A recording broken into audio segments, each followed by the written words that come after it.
This episode of ConnectingTheArt.tv on GabLocal.tv is brought to you by The Break Room, a Metro eatery in downtown Topeka.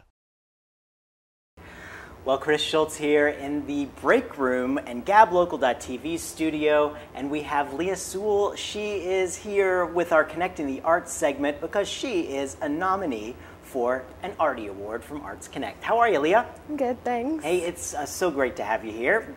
Wonderful to be here. I want you to give us the elevator speech real quick before we get started. We've got so much to do and so little time. Willy Wonka said that, I think. Tell us about your involvement with the Topeka art scene. Well, I moved to Topeka about 15 years ago, and I've always been into the arts and photography, drawing, writing, the literary arts. So when I got here, I was enrolled at Washburn. I think that's where a lot of people's story begins with the arts, is at Washburn.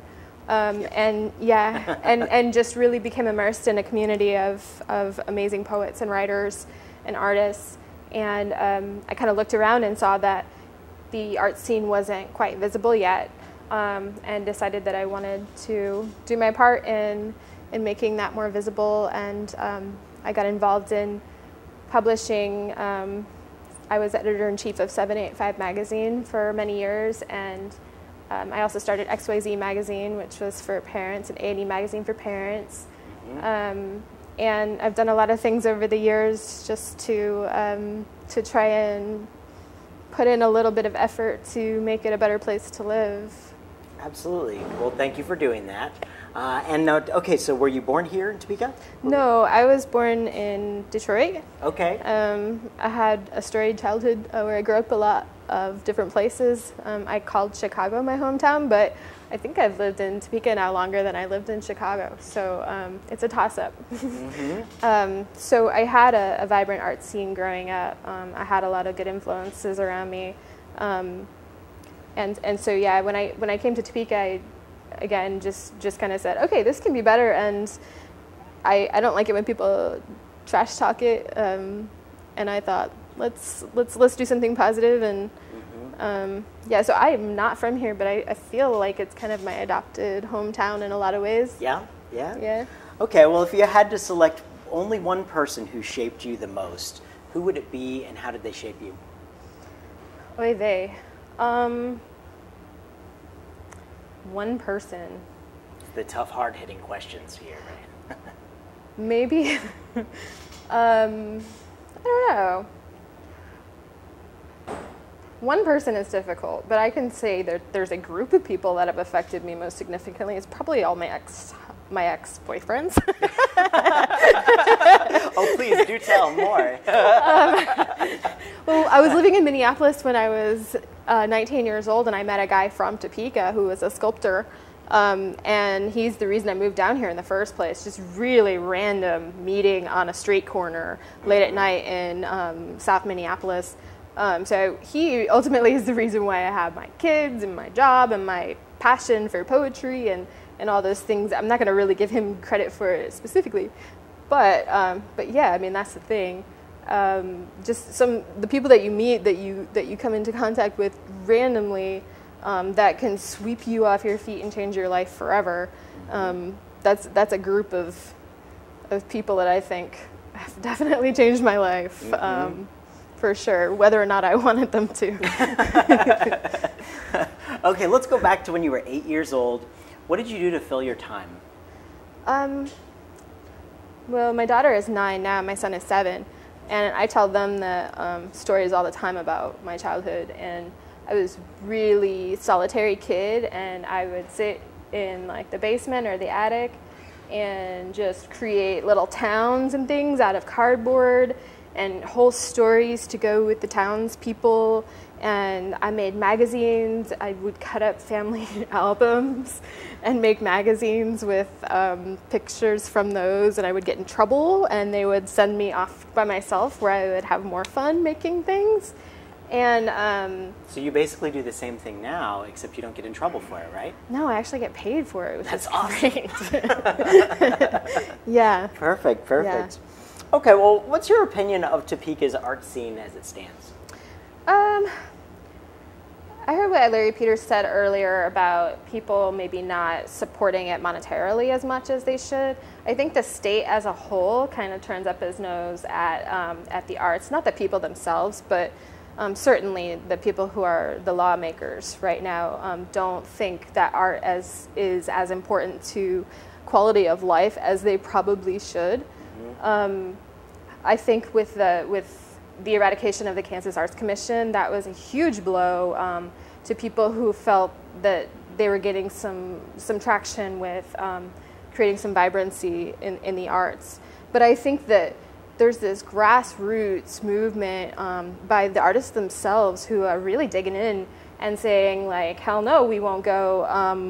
We're going to create something for ourselves that I've just found a really encompassing community among some of the people that I've worked with on projects who, they're serious about what they're doing. It may not pay money, it may not bring glory, but it's changing opinions and it's creating an atmosphere of thought and provocative, conversations and things that I think are essential to feeling a wholeness of community, really. Do you think Topeka offers any unique benefits to artists that say, stick around here versus artists who go to other communities that are typically the traditionally more artistically known communities? Yeah, I think, and this is probably going to come off maybe as a negative, but I think you can be a big fish here.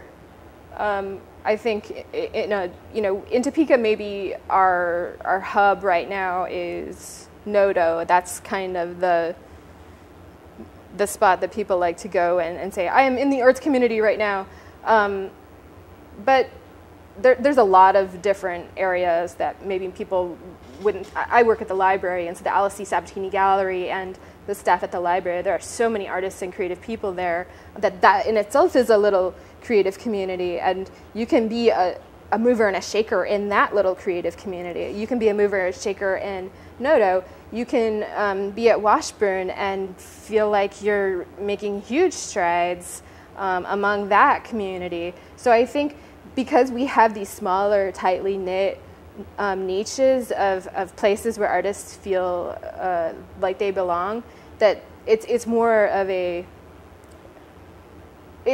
immediate gratification type of thing. Like, oh, I'm actually making a difference. I can actually dream up an idea and see it and implement it with the help of all these people and make the front page of the paper. Or whereas in Chicago and places like that, I know Chicago is an example where it used to be smaller communities that now it's becoming so gentrified and art has become so commodified that you really have to be a bigwig to get a decent show and to get the press, and it's probably really competitive there, and that can be defeating. So the community here, I think, is really uplifting and supportive.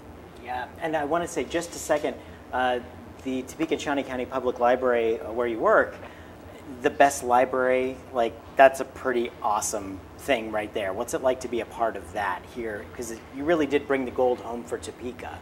Yeah, with the library, and be a part of that team.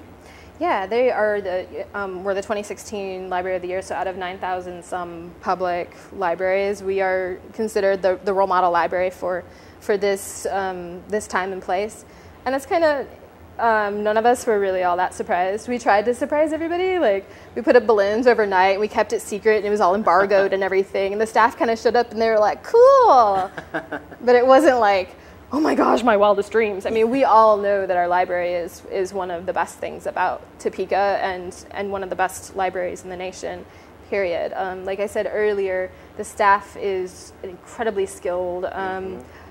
A lot of them have a master's degree and are, Bree Black, who is one of the people that worked on the Microburst zine, which you haven't yet brought up, but that's coming. It's on my list. She's incredibly skilled in what she does, which is bookmaking, and there's 200 other people just like her there who have that niche of information that they're just complete specialists about, and they're so enthusiastic about teaching and sharing that interest and that skill with others. So there's that, and then the community itself supports the library so hard. There's just, people tell us every day, you know, how wonderful it is and how much enrichment they get for their lives through the library. So yeah, I mean, like I said earlier, the community that's there is a huge boon for the arts and just the, you know, the literary community and the culture of the city as a whole. And so I do want to get to Microburst as well, because you're nominated basically in 2 categories for projects that you're working on here. So congratulations, double time. Yeah, there. that was confusing, but yeah, but I got it figured out. Do you want to take just a second to talk a little bit about Microburst? Sure. Let's see. It's been over a year now since I started. My time working as a publisher and editor for commercial magazines was sort of coming to an end, and I was starting working full-time as the communications editor for the library. And I thought, you know, back when I was 8 years old and I was cutting things up and pasting them together with my hands, like, I'd like to get back at some point to that more visceral, more tangible art, where I'm creating something with my hands and forming something that's lot less commercial. It has no advertisements. It has no agenda other than to spread the word and to enlighten and inform. And I had a couple of friends at the time, Dave Lowenstein and Ashley Laird, who were all about it, and they just really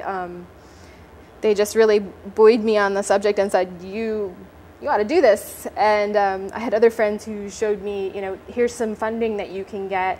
And before I knew it happened, I had this grant, and I was like, okay, now it's real, and I have to do this. Yeah. So, you know, and of course, the other thing was that our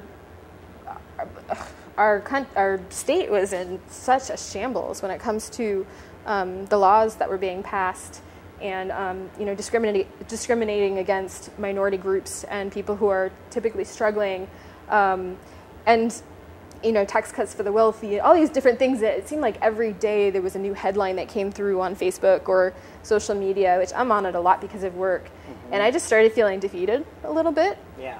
And then I started going to protests and things and saw that the numbers were increasing and thought, hey, maybe we should, as a zine, be an example of solidarity and show to people that you can get something done if you group together and actually do something, so that you aren't leaving the protest just saying, okay, I protested, now I'm done. It's like, no, actually make connections with people and you know, get something done. Do something that's going to make a change. So the zine itself is an example of solidarity. And it really does look fantastic here. The cover is by Justin Marable, so, and that's hand printed. He did a lot of work on it. Yeah, it's absolutely beautiful. And you had at the last First Friday Art Walk a distribution point set up so people who went out to Noto could pick these up. How can people get a copy of these? We have very limited copies. We have a lot of black and whites, and they were like they were a bad run, so like the pagination's a little bit messed up, but it's all the same information. So those are going to be like going out all over the place throughout the city. You'll just kind of be walking around, see one, pick one up. We're not going to be real formal about it. Like I said, it's not a commercial magazine. I don't have advertisers standing behind me being like, where's your distribution list? So I want to be putting it places where you might not expect it, you know, a laundromat, a doctor's office, as well as like the PTs and the, you know, the typical places. But we have a distribution box that will be doing pop-up distributions, and we've done it in Lawrence and Wichita. And so it's Topeka's turn, the hometown, and that's coming up on First Friday in collaboration with the Noto Arts Place and another political exhibit. So fantastic. So yeah, so it'll be around. Okay, so what do you want to say to the person who nominated you for an Arty Award? Who are you? I will find you. No, I have a hard time sometimes being in a spotlight, or I like to work behind the scenes a lot. I do media relations and things like that for my job, and of course when I'm representing someone else, it's really easy for me to sing praises and say, yes, we are the best library and things like that. But So sometimes it is hard for me to say like, oh, okay, I'm going to take this award, or okay, I'm really proud of this, or you know, thank you so much for nominating me, because I'm kind of a shy person who likes to stay back out of the light. But I'm really me too. Yeah, I can tell that about you. But yeah, I mean, I'm really honored. I was tickled to hear it. Sarah messaged me, and I was like, woo, you know. It's always a good feeling to have your work recognized. Mm-hmm. So. All right, let's see. With all the advances in technology and the way we communicate, how do you think that's going to change the art world? It's certainly changed the literary art world. Yeah, I mean, as far as the art world, I think things are moving more into...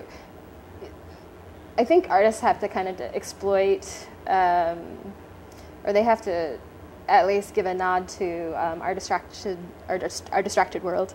Mm-hmm. The way that people have very little patience for anything that smacks of advertisement or commercialism. Mm-hmm. People are on the lookout for genuine content. They want something that feels real and human.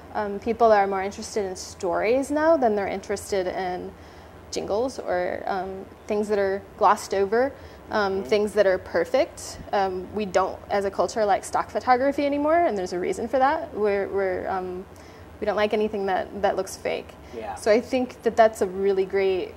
I mean, it's not good that we're also distracted, that we have no patience for anything anymore. I mean, that's why you like to go to the museum and spend hours there and like really look at the work and really have like a meditation moment with the work, or to a gallery and see a show and spend a half hour there like really thinking about it.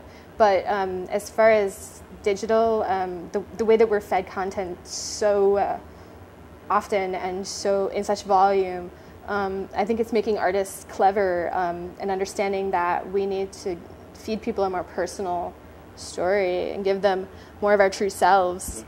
Mm-hmm. Also, like motion graphics and video and animation are becoming so huge. I know Larry had said something about people not actually touching the work with their fingers other than to be on the keyboard. But in a way, I mean, you know, what came first, the story or the music? Nobody really knows. In this instance, the keyboard and the computer are our instrument of our age, and something that we need to embrace. I feel, and it's making people more innovative. Yeah, absolutely. Okay, what do you have to say to the other folks who are nominated for an Arty Award this year?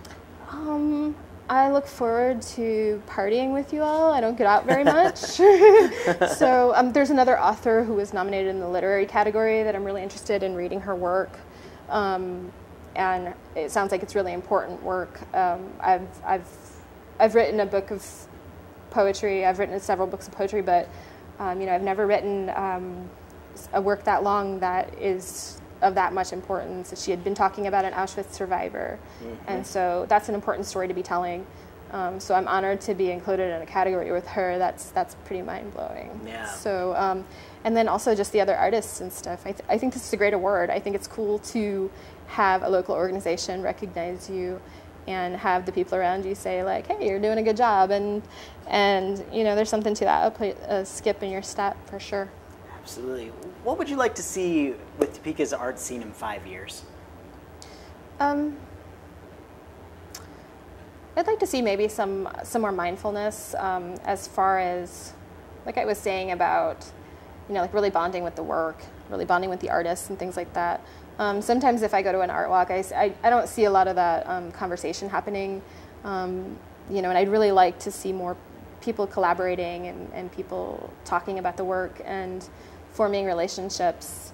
Maybe that was just one personal observation, but, you know, also what Larry said about people supporting it monetarily.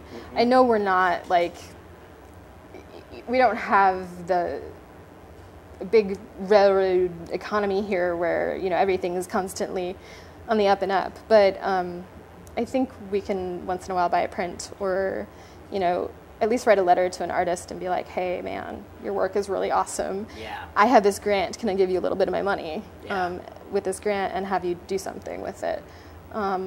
Or just, you know, like going out and tipping Chris and John Gramontaine for the food that they put out every first Friday. Yeah. you know, buying a lamp or something. I don't know, just getting out there, I suppose, which I'm being a total hypocrite because I don't get out there very much. But I am telling myself and the rest of y'all. The universe, you sent it out there. Yeah. Perfect. Well, is there anything I didn't ask that you think I should have? No, I think you asked too much. All right, okay, good. Maybe they'll send my paycheck then. All right, okay, now it's going to do the lightning round. We're going to put a minute on the clock, and it's a flexible minute, so don't worry. And I'm going to ask you some real quick questions. Give me the first thing that pops to your head first, all right? I got the minute on the clock, and go.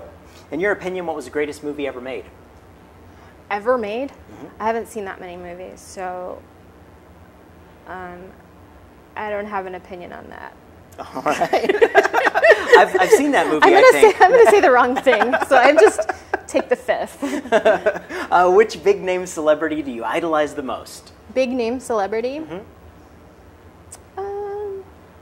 Probably have to be an author. Probably Toni Morrison. She's just a badass. She's got a lot of really good advice for writers. Cool. There's a lot of authors that I really admire. So let's take that. If you had one superpower, what would it be? To never have to sleep. Good one. Do you have any tattoos? Yeah, I have a lot of tattoos. Actually. All right. We won't ask where or anything. All right. If you could take one personal item with you on a trip to Mars, what would it be? Probably my phone.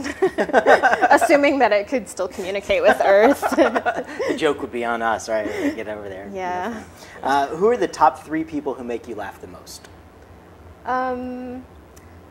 Sylvia, who's my 9-year-old daughter, and Oliver, who's my 7-year-old son. He's all full of fart jokes and stuff, which can be funny sometimes. And then probably my coworker, Rich Cobes. He's the art director at the library. Sometimes he has me in tears and like almost falling on the floor. So yeah. I'll have to go ask for him over at the library. Luckily, all 3 of them are in my life daily, usually. Right, so. That's good. And a lot of happiness. What's your favorite kind of sandwich? Anything with lots of vegetables on it. I like vegetables. I'm a vegetable person. All right. What's your favorite kind of music? That's hard. I like electronic music, especially when I'm proofreading, because it's kind of boring. And so, like, I'll listen to some, like, really hardcore electronica, and I'll just be like, power through, man. So, yeah, that's probably my favorite. Awesome. If you were an ice cream flavor, which flavor would you be, and why? Probably caramel, because then I would really like myself. I think that's fair, absolutely. And who's your favorite local talk show host? Oh, I only know one who beats them all. So you don't need me then. Well, perfect. Thank you very much. All right. Well, thank you so much, Leah. Congratulations on 2 nominations for Arty Awards this year. Thank you. And thank you so much for all you do for the arts community. It really is great to have you. You too. Yeah. Well, Thanks. thank you very much. So best Cheers. of luck to you. We'll cheers with that. Arts Connect right there, baby. All right. Thank you very much for coming by, and best of luck to you. Thank you. You bet.